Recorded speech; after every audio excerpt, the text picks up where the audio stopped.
Welcome to the Hardcore MBA Podcast.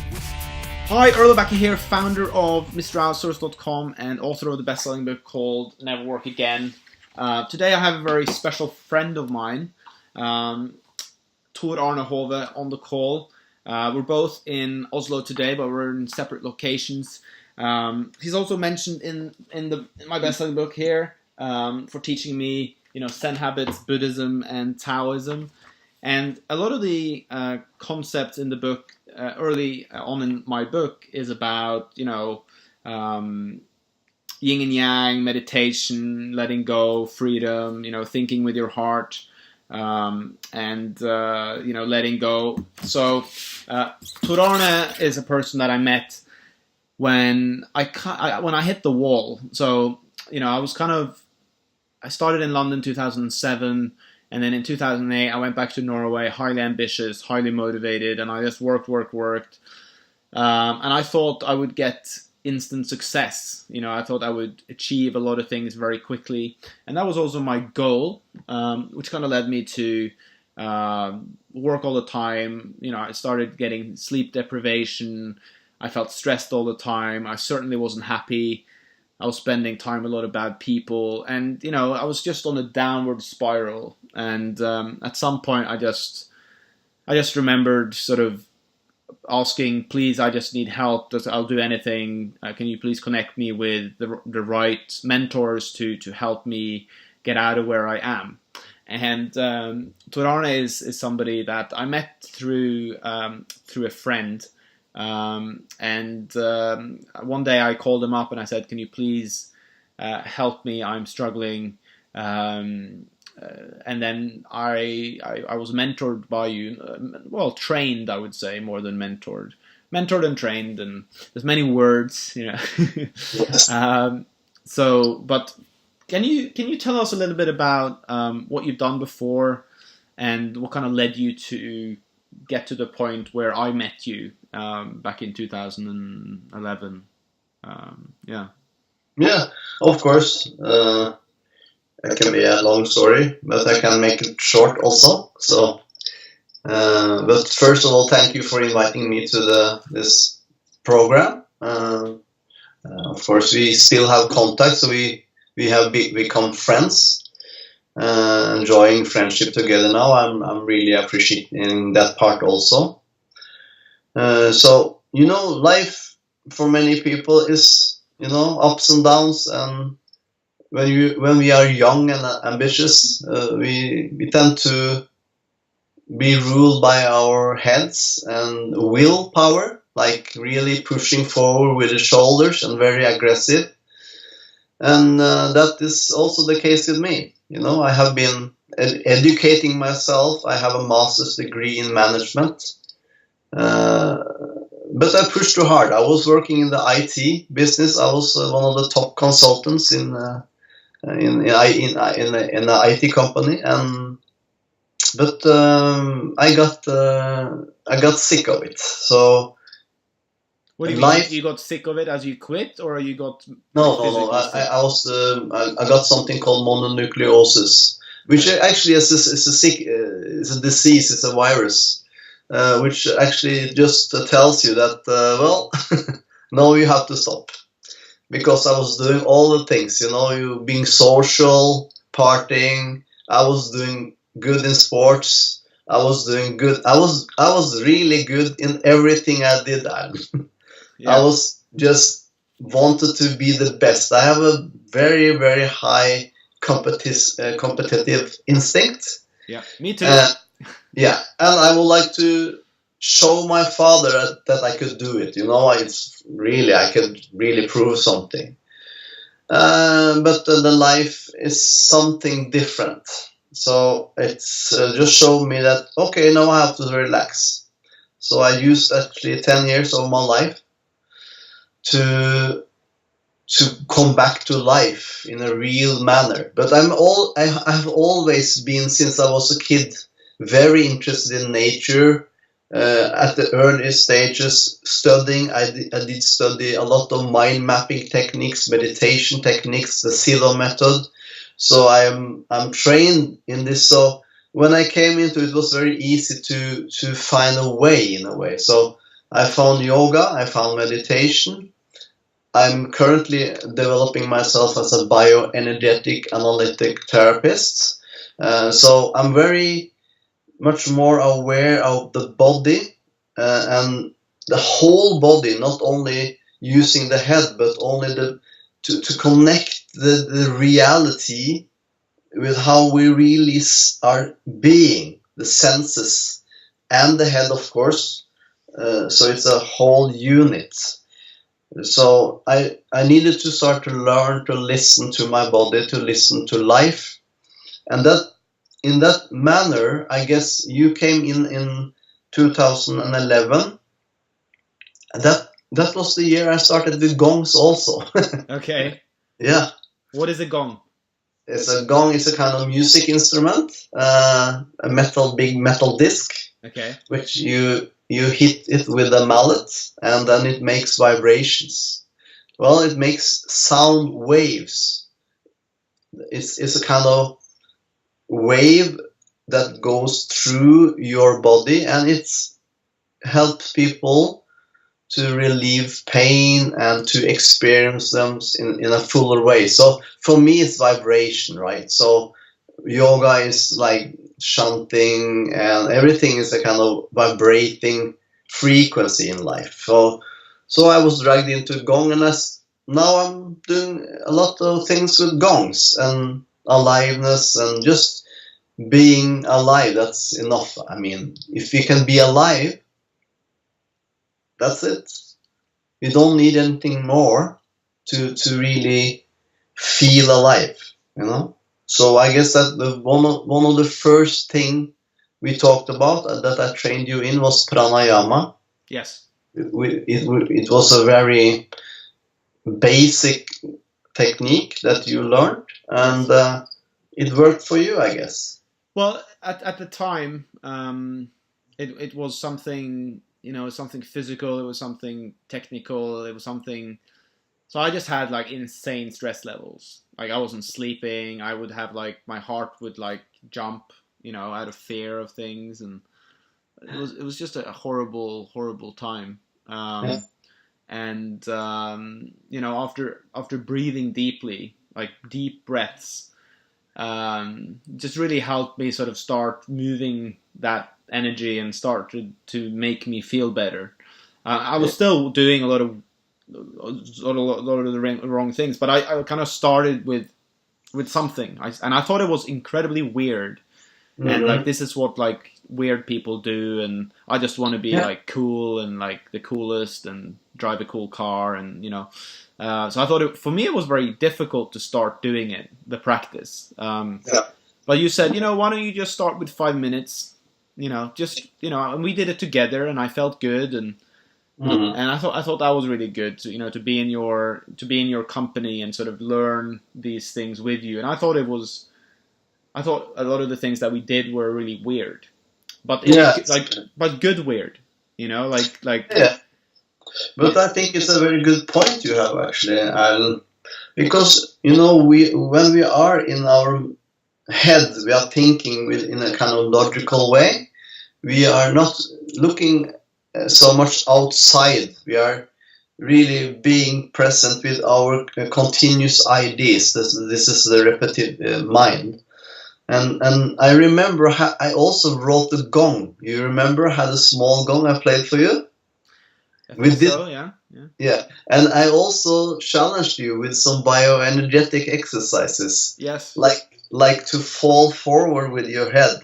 And I still remember it. You were a little bit reluctant to do that. Yeah, I mean it's unfamiliar, so it's scary, right? That's why we feel.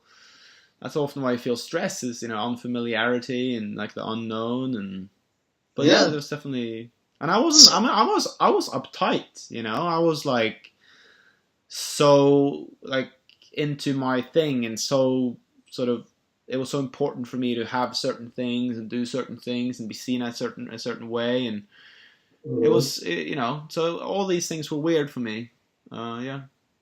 It's very interesting when the energy goes up into the head, like we are more focused with our thought streams, when we invite in the bioenergetic analysis, and then we, as therapists, we invite the client to lose his head, just to hang forward with your head.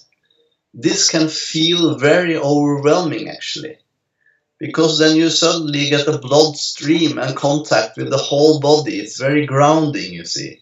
Right. So it's very challenging. So, but these things is what I'm doing. I'm promoting good vibrations for people. So actually, this can be bioenergetics. It can be meditations in yoga. I'm a yoga teacher also, so I'm really into this aliveness thing. We need to be much more vibrant and much more alive, because the results is not coming from our thought streams. The result is coming from our openness. When life comes and just takes you away and brings you where you are supposed to be, to really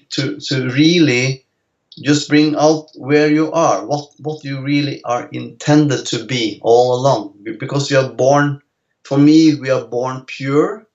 So it's really like in the Rumi says, do not merely seek for love, he says, but seek for all the obstacles you have made, or hindrances you have made against it. So to open up, then love can happen, not grasping for love. So who's this Ruminus you mentioned?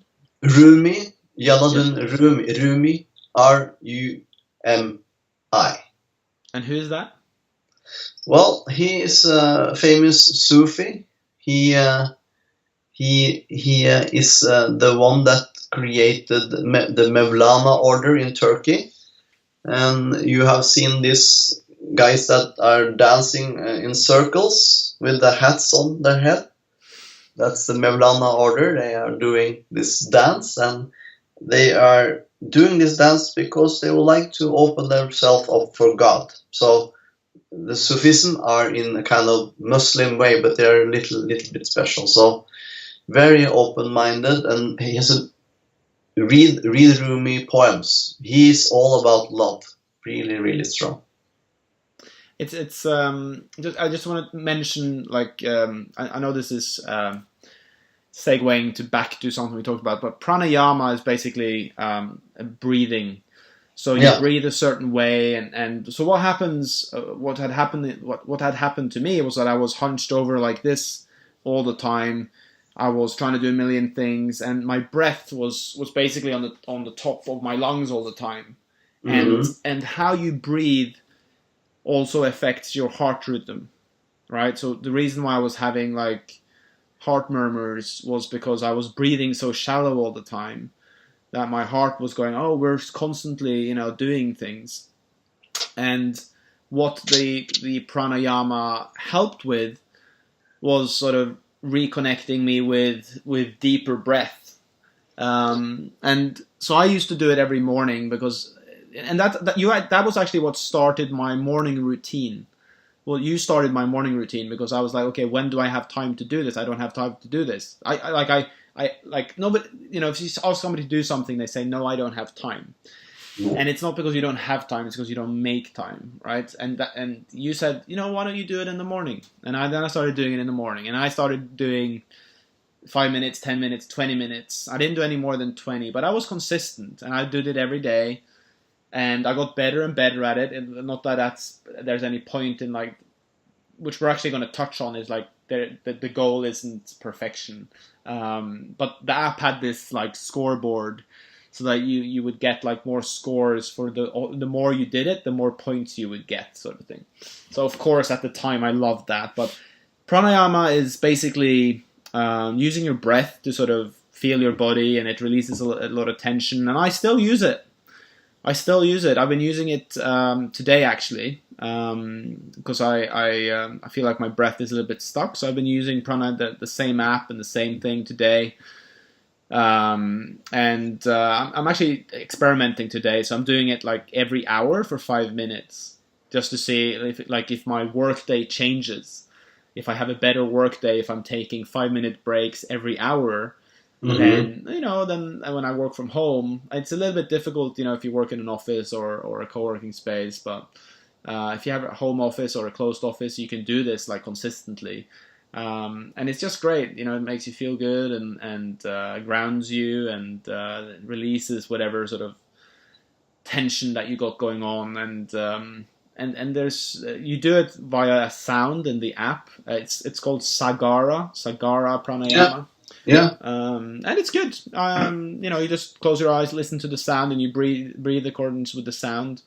And so that's that was like the one thing that started like my whole sort of physical transformation, because at the time I wasn't exercising, I wasn't eating healthy, I wasn't sleeping, I was drinking a lot, and I wasn't grateful for anything. I was angry and really depressed, So you were the person that shifted my downward spiral, and you're the person that shifted me from a downward spiral to an upward spiral. And the spiral, I mean, it takes a long time to shift, and we still talk and we still do things, and I still learn a lot from you.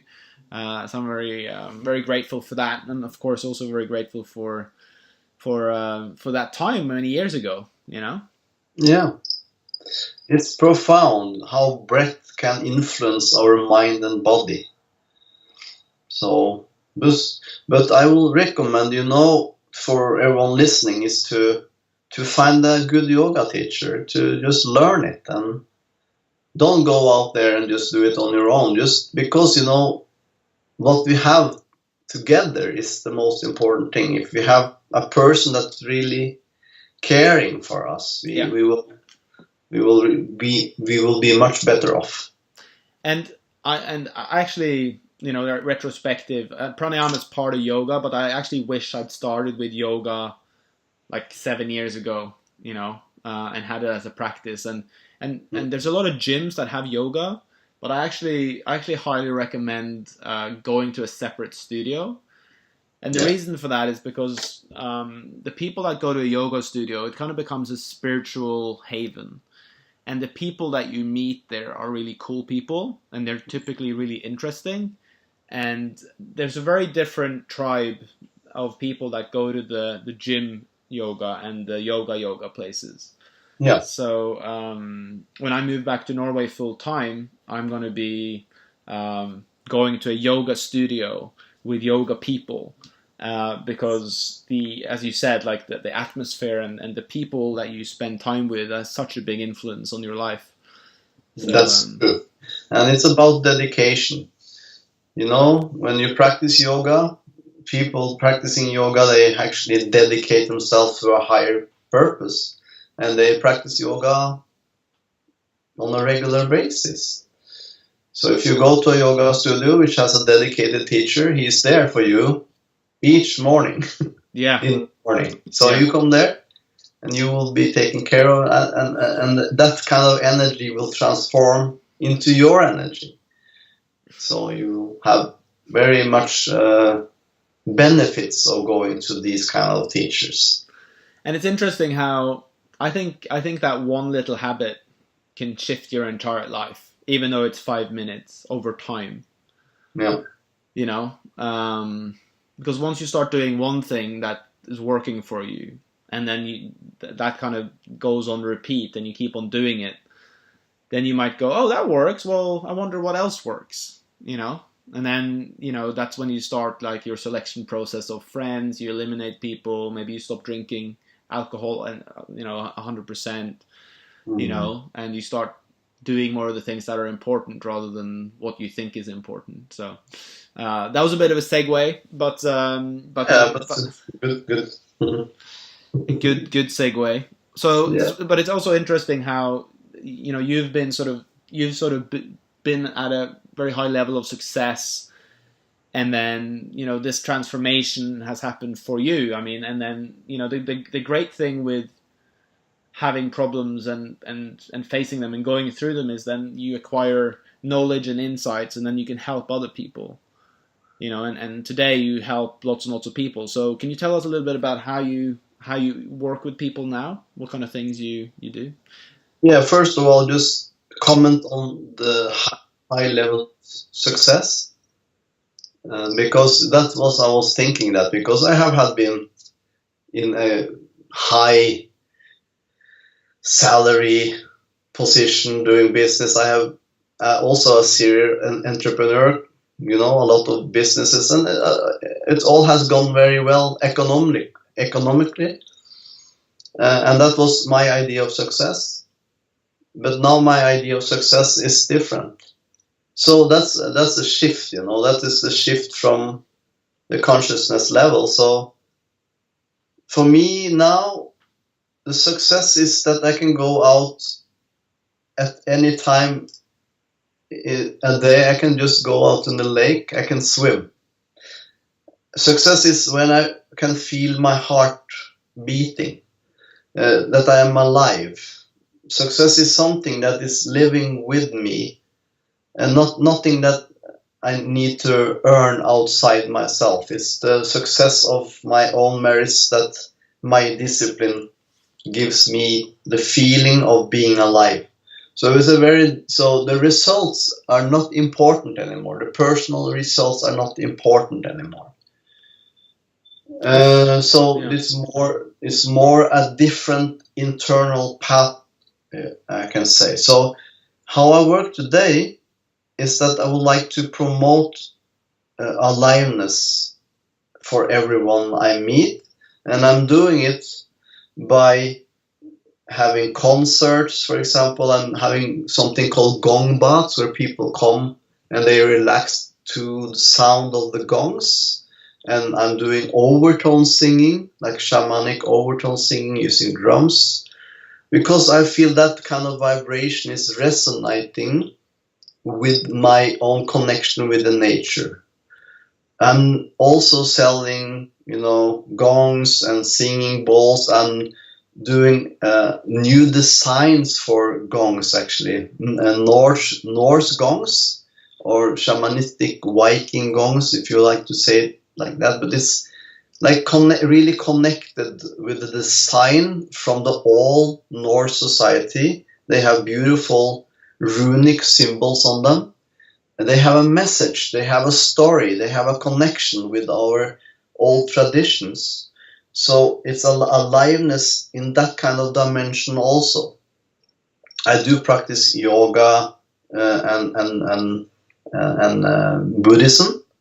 So I'm a teacher. So I teach people about how to be more compassionate. I'm very into compassion. I try to develop skill sets like, for example, generosity or compassion, that it could be something that can come from the body spontaneous, that we are open to be spontaneously generous. And I have clients, so I have a psychotherapy practice, and so some come to me and we will work for some times, and some are staying for some years, and learning how to be themselves. Did you know that in the Tibetan Buddhism, meditation means, the meaning of meditation means how to get used to yourself? Oh, really? Yeah. Oh, it's cool. Interesting. Yeah. So the meaning of the word meditation is learning to be yourself. Yeah, how to know yourself, and of course that it's a profound expression, because in the deepest sense of the Buddhism, we have the no self. It's beyond. So it's a travel. It's a travel. We have to acknowledge all kind of consciousnesses in this world. So from the ego, very, very frightened ego mind that is controlled by fright, to the very expanded mind, which has a kind of empty nature. So this is a learning process, I guess, and it's an expanding process. So we have to be kind. We have to have kindness to live in a kind way for yourself without judgmental mind. So I'm just welcoming life, and I'm really happy to be here alive. And yeah, so I'm trying to open myself. I don't know what the next next will be in my life actually, but I'm sure it's going to be very exciting. Yeah. So when we went for a walk on Friday, so I basically read a book called Mastery by George Leonard. Mastery: The Keys to Success and Long-Term Fulfillment. That's kind of when we came up with the idea, it was like, well, you should really be on this podcast. Mm-hmm. And I kind of scratched my head thinking, why haven't you been on the podcast? But that the book Mastery, not the Philip Green one, I don't recommend. Well, there's something in that too, but I think this book is much shorter. It's better, and obviously, one of the questions that we ask ourselves in life is like, what are we doing here, and what am I meant to do, and what should I be doing? And I think that book really answers a lot of the key questions in Mastery. When we talked about how there's fulfillment really comes through. Well, I'm going to use your words, but being alive in the process, right? So right now on this podcast interview, I'm feeling alive in the process. Like I'm getting energy from it. I'm thinking about how to look just above the camera, and how to smile more, and actually have like a positive look on my face when interviewing you. So what I'm saying is like I'm in practice now. I'm feeling fulfilled, and I'm becoming a better interviewer. And the problem that I had in the early days, and also what sort of led to my struggle and downfall, was this idea of instant success. This idea of when I'm rich and successful, everything will be perfect. And I had little or no respect for mastery, or understanding that I'm committed to a practice. So I view my life now much more a practice. Like I'm saying, okay, I have 24 hours in a day. What does tomorrow look like? What am I going to practice? What am I going to focus on?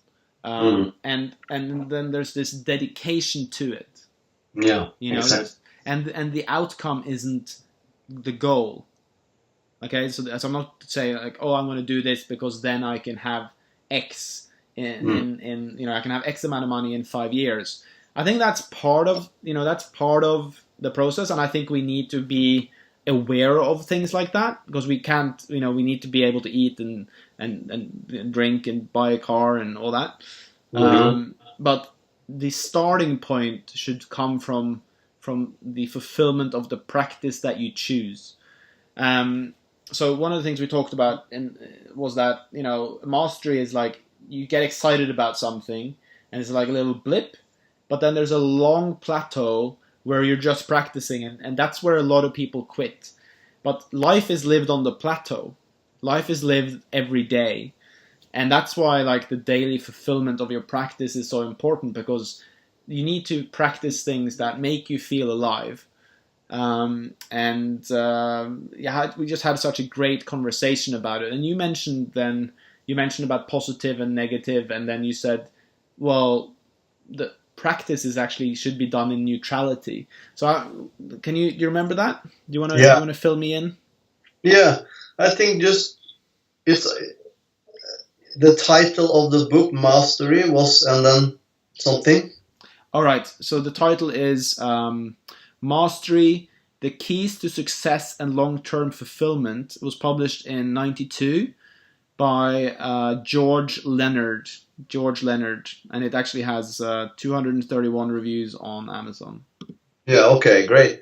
So again, where do we come from? Where are we really? Is it like? Is it from this place of the heart, or is it from the place of the goal getter? Right.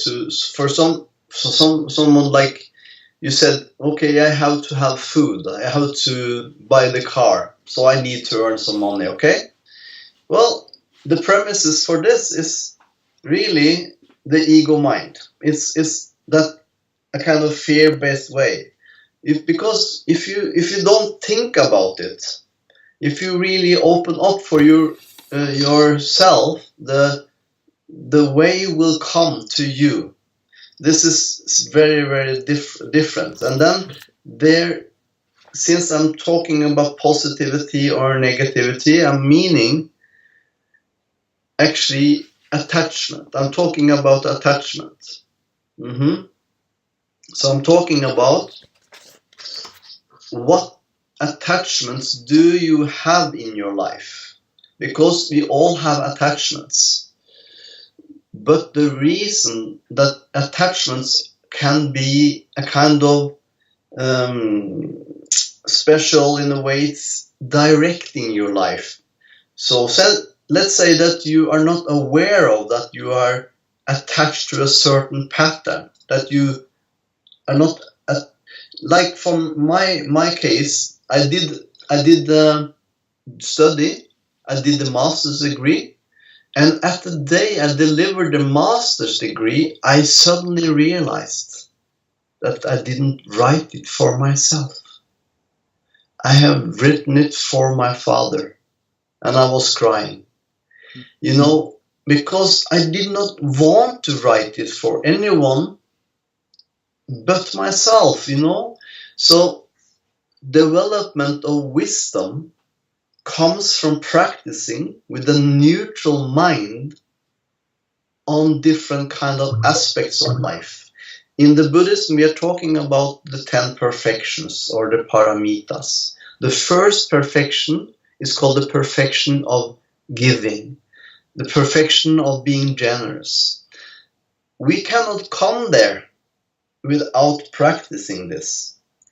We cannot come there without realizing how the ego system or the grasping ego are holding us. So in the Buddhism, we have different kind of poisons that is influencing the mind. This is ignorance, which is ruling the two other poisons, which is attachment. I like this, I want to have this, just want to have this because, and this is automated. And I don't like this, I reject this.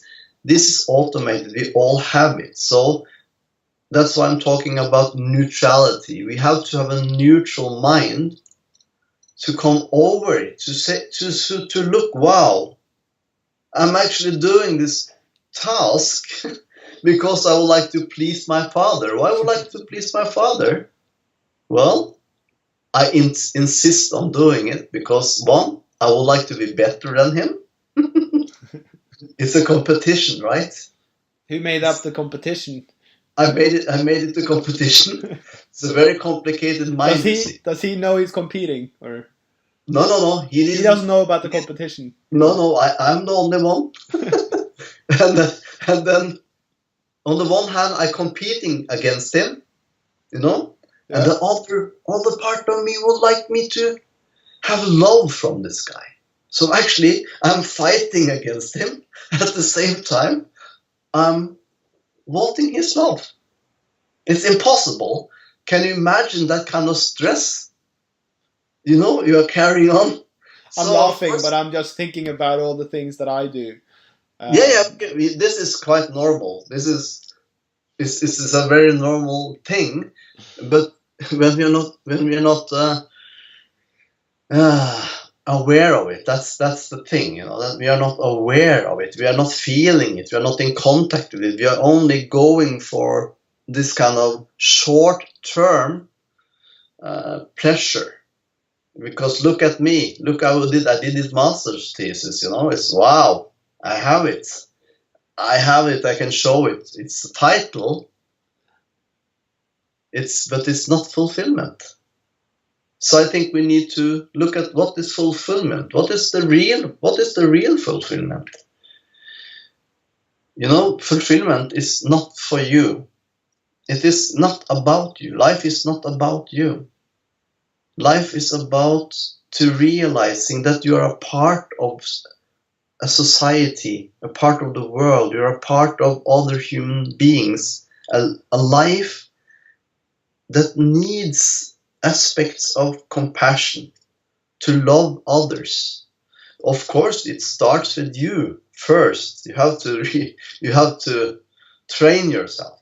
So it's something I wanted to say earlier was so I listen to this meditation sometimes called "Getting into the Vortex" by Abraham Hicks and somebody else, his wife. But anyway, I've had this for many years, and sometimes I put it on about relationships, like how to have better relationships. And one of the things that they say in the meditation is like you have to be the if you want to be around happy people, you yourself have to be happy. You have to radiate happiness. If you want to be around compassionate people, then you have to try to be compassionate first. So like you are a magnet for the people that you are around. And how do you shift it? You shift it by if you want to see more compassion, then cliche, be the change that you want to see in the world. Gandhi said that, but it's so true. If you want a better world, then be better yourself. Yeah, that is one of the parts in Buddhism is called the Sangha, and the Sangha is the family, and then it's a teaching, and then you have the teachers. If you come to a place where people are supporting the activity of being compassionate, you will automatically not only understand it with your brain, but you will see it. You will recognize. How does it look? How does it look when you're having people that are shining, that are really giving, that are really caring about you? Because that this is, many societies are like too fast. They are not recognizing that it's some parts of the day we should really take time to care for somebody, to give something there. And when I'm practicing like fasting, for example, I'm putting this element into the fasting, not to lose weight only. It's fantastic to lose some weight, you feel better, but you're not doing it because of weight loss. Not only. You're doing it because of weight loss. Yes, you can do it. You can do it. I'm not interested in the weight loss myself, but I'm not criticizing it. Okay, so I just want to point it out that we should not criticize people's intention. We can do it, but when we are doing it, we should also put in a kind of kindness towards ourselves. Let's see how can I be towards myself? Is it a possible way to be patient, for example? Can I develop some merits or some skills that are not about me at the same time? So it can be what you can call a spiritual practice.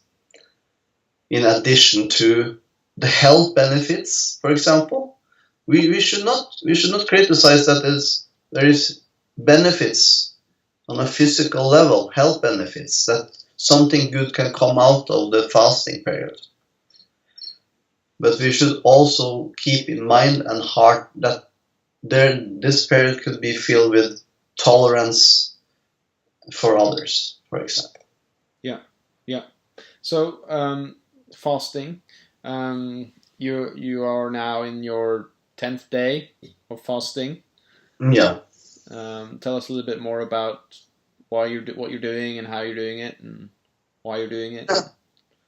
Well, this fasting period is on water only, and it's first of all, it's a learning period. I like to learn more about fasting, the benefits. I have done fasting since 2012, I think it was the first I started with regular fasting. And this time I'm practicing both sides of developing wisdom and merits. Each day I'm going to the 10 perfections. I'm doing prayers, I'm doing chanting, I'm doing meditation. But for me this time it's important to see how is the society viewing fasting? How are they looking at fasting? How weird is fasting, right? Because a lot of societies, it's not very strange. Muslims fast every year. Yeah, and I'm studying fasting in a level that is a very deep level, I guess, and I found a lot of interesting articles about it. I see that the benefits of fasting is very, very good. It's so cool that the cells in the body, when you drink only water, are rejuvenating themselves. It's amazing that they're getting this protective shield, and the bad cells, the sick cells, like cancer cells, for example, they are reduced. So it's amazing that we have such, and it's not only thing I'm saying. I have references to it. I cannot mention the references now, but it's yeah. Yeah, no, I've heard about the same stuff. Yeah, so, but it's amazing that you have doctors around the world promoting that you should not fast before you go into chemotherapy, for example. But the fact is, if you are having fasted before, your body will be much more protected. It will be filled with more healthy cells, and the cancer cells will be weaker. Are weaker. So, but this is coming. I'm sure it will be coming more and more.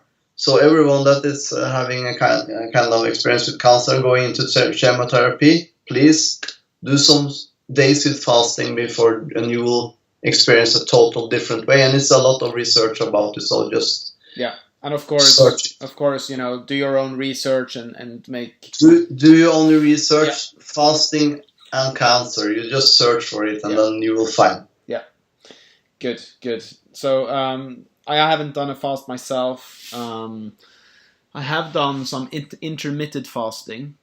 Which is basically, you eat on a Sunday and then you don't eat until Monday evening. Which also starts a lot of the processes. I played a tennis tournament this weekend, so I'm very sore. So that was why I made a little funny sound there. But I will do a fast. I think probably a good time to do a fast is maybe like the summer holiday, because it is more like it does take something out of you, maybe. Yeah, well, the thing is that the first period of the fast you should really be able to relax.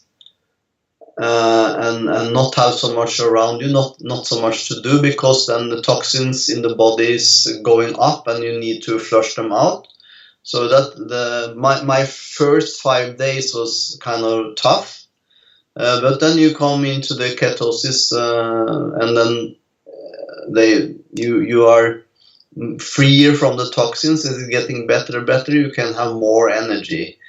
But fasting should really be in a period where you don't have too much to do, especially the water fast, because that's quite demanding. One aspect of fasting also is that you don't talk so much about fasting or promoting, oh look, I'm doing this fasting thing, because many people have different ideas about fasting. But you look very good, and you're 10 days in, I must say. I mean, you look very healthy.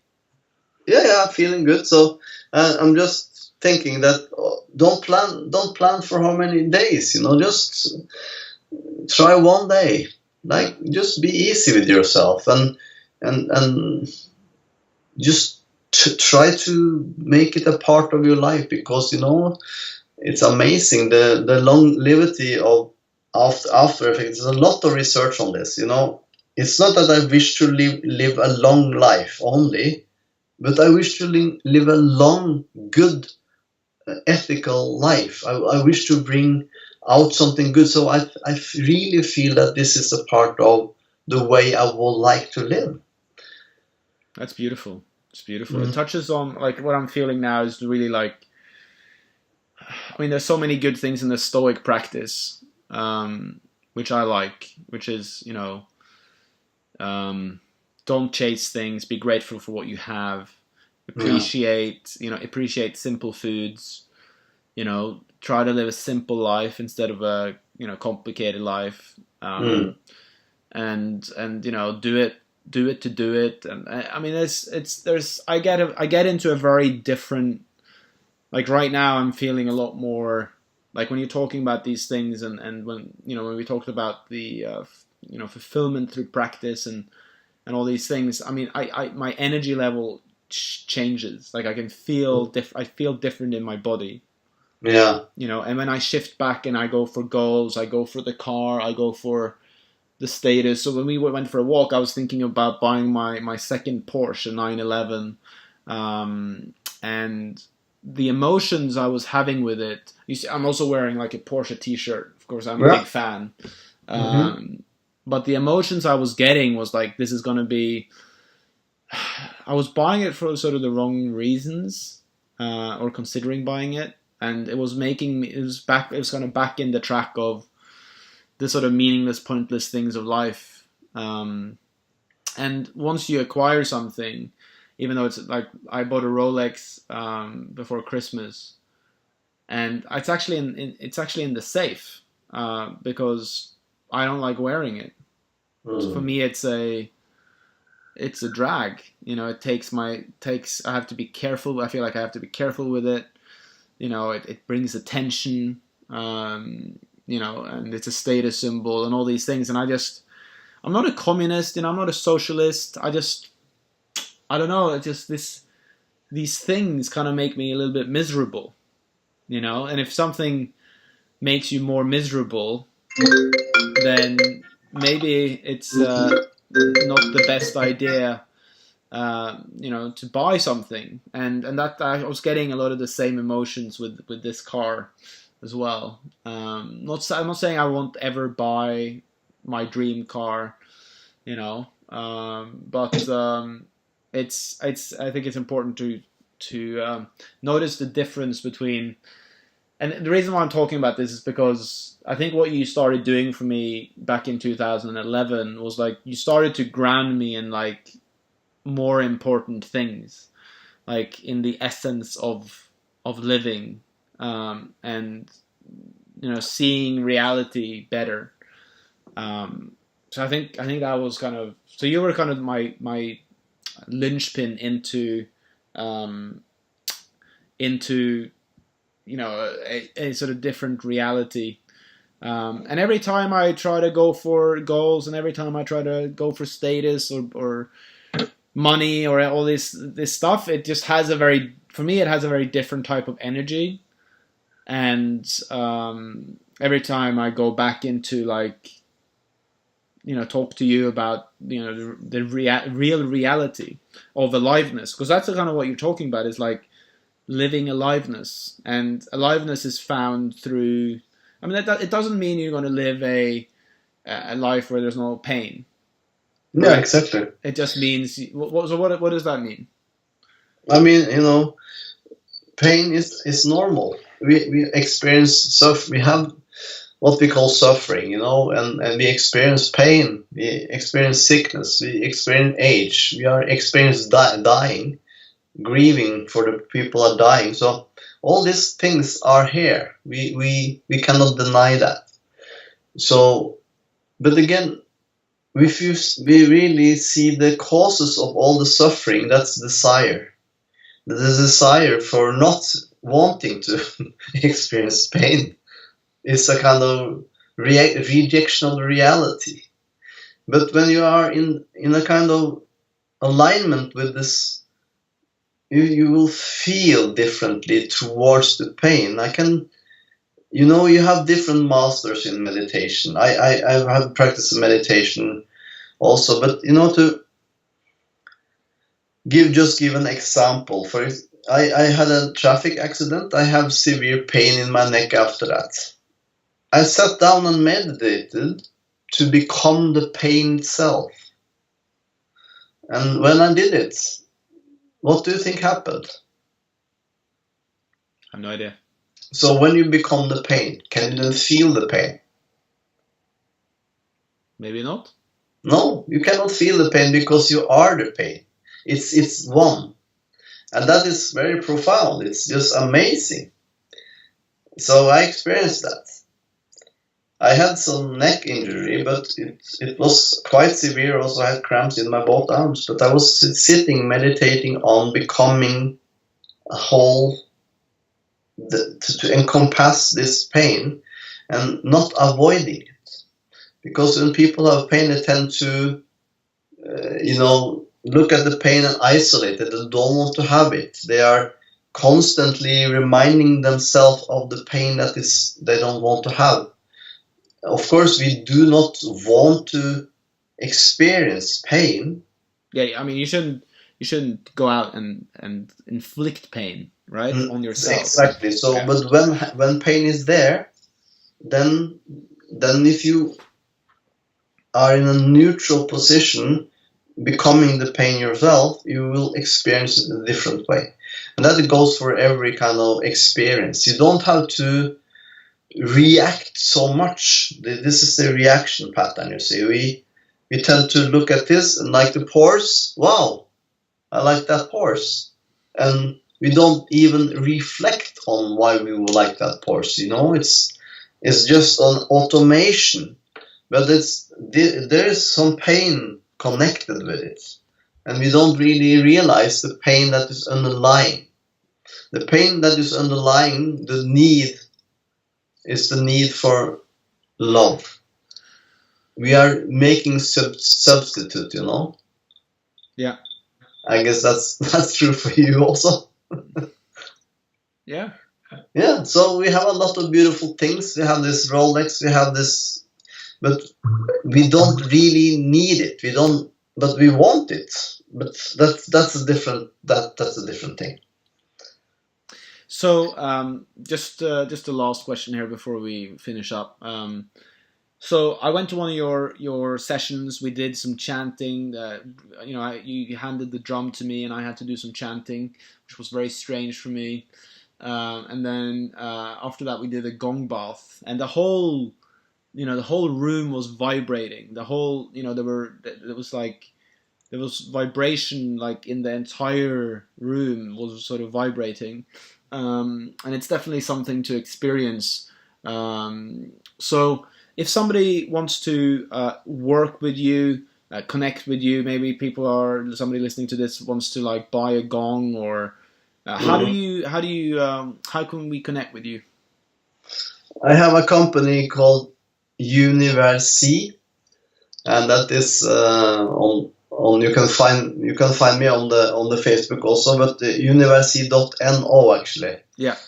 But then you find some contact information. You can contact me there. But I will also have the Aliveness podcast coming up, because I'd like to promote more interesting stories about aliveness in general. So that will be alivenesspodcast.com. So it'll be easy to find me there. Mm-hmm. Great. So that's universi.no. Or you can search Tor, which is Tor space Arne Arne, and then it's Håve Hove. We'll also add these things in the show notes. I highly recommend working with Tor Arne. He's a close friend. Every time I meet him, I learn something new, and he's just an all-round amazing person. So please contact him if you think he can add value to your life. He's an amazing person. I've already said that, but it's worth saying many times. And good luck with the fast, and look forward to seeing you soon. Yeah, thank you. Looking forward to see you too. This podcast is brought to you by MrOutsource.com. Outsourcing to the Philippines done for you. Mr. Outsource is a recruitment company matching busy entrepreneurs with Filipino virtual assistants, so you can have the time to focus on what's important.